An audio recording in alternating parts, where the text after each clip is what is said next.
Hello guys, welcome to ITS. Okay, so ito po yung introduction or the first lesson to become a programmer. So the first lesson, we have the introduction to computer programming.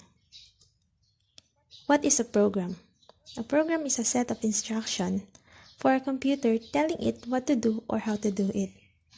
So basically, ang program, these are list of instructions na binibigay natin sa computer para yun ang gawin ng isang computer.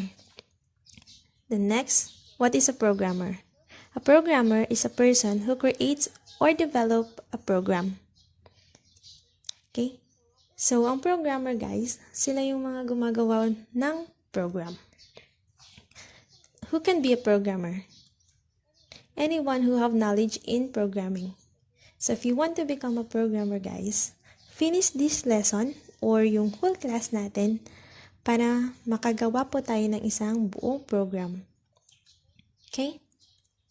How to create a program. A program is created using different programming languages. Okay, guys. Ang program, guys, ginagawa yan gamit ang different programming languages. These programming languages will be discussed later on dun sa mga next videos natin. The next, a program is created with different stages or sometimes called as programming cycle. Meron tayong tinatawag na programming cycle. Ano nga ba yung programming cycle? Ang programming cycle, these are the stages, guys, kung saan madedevelop yung isang program. Meron po tayong 4 stages. Number 1, problem definition. The next, problem analysis. Another, algorithm development. And lastly, coding and debugging. Yung problem definition specifies what we want the computer to do. So, ibig sabihin ng problem definition, andyan naman po yung word na problem and definition. We're going to define a problem or mag-isip tayo ng isang problem na gusto nating ipagawa dun sa computer natin. So, we have this question, what I want the computer to do. Ano nga ba yung gusto natin ipagawa sa computer natin? The next, we have problem analysis. Breaking down the problem into small sub-problems. Okay, so once na naka-identify na tayo ng isang problem or yung gusto natin ipagawa dun sa computer, i-analyze natin yun. Ibig sabihin, hati-hatiin natin yung problem para makaisip tayo ng solutions for those sub-problems. Sample questions dito sa problem analysis. What programming language should I use? Or do I need another hardware or software? Okay? So, isipin mo, ano nga ba yung programming language na kailangan mo para magawa yung program?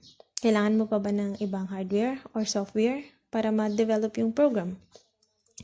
Next, we have the algorithm development. Ito yung pang third stage ng programming cycle. These are the strategy on how to do the task. Ito yung mga gagawin mo para matapos yung isang program. Okay, may be expressed in human language. So, pwede tayong gumamit ng human language or sometimes what we call as the algorithm. So, yung algorithm later madi-discuss. Next topic. Next, the graphical representation or the flowchart, which will also be discussed for the next topic. And the pseudocode. Then the last stage, we have the coding and debugging. Once we analyze the problem, nag-isip na rin natin yung mga tasks or gagawin natin, it's the time na i-code natin yung program. Once na na-code natin yung program, that's the time din yung meron tayong debugging. Debugging means this, the removing of errors from the program. Ayusin natin yung program para tama yung output. Okay? So that's it, guys. Tapos na yung first lesson natin about the introduction to computer programming.